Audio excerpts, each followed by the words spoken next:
Hello everyone, I am Hardeep, and in this video we will discuss little about the two PHP functions which are basically used to read the files from file system. The name of these functions are file get contents and read file. So the working of these functions are almost the same, but there is small difference that we will discuss, and we will also discuss why we should use read file function when we need to read very big files. So let's start in the code by one example. So for example, here I just call this function file get contents and going to read this file. This file has only one line of content. So we will just run it on the browser and check what it outputs. So I save it and I run it here, and as you can see, it is showing this text. And now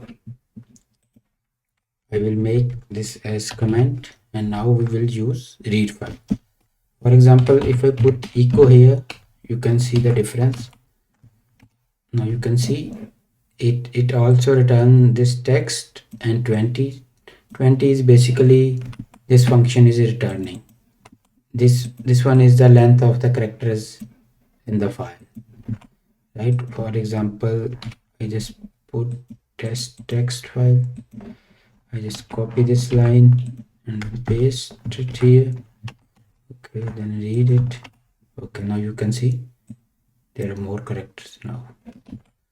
So as you can see, there is a difference. Like here, we do not need to use the echo, as this function directly push the data into the output stream. So now this one is the correct text. So basically this is the main difference between these two functions. So like for example, the file get contents, it just stores the data in the memory buffer, but read file directly push the data onto the output stream. So for example, if we use a very big file, if we need to read very big file with file get contents, for example, I just read, I don't have any, I don't want to read any big file but this is just for example. For example, test 5gb.txt file, we have that much big file. So what this function will do, it will store all data in memory buffer. I often heard from the clients that they have a problem when someone going to download the files from their website, then server is timeout. So when I check, I have seen like most people, for example, this is we have created a download file function. There are some headers which helps to download the file. So here, rather than using this, they just echo file get contents. For example, they just put it here and use that.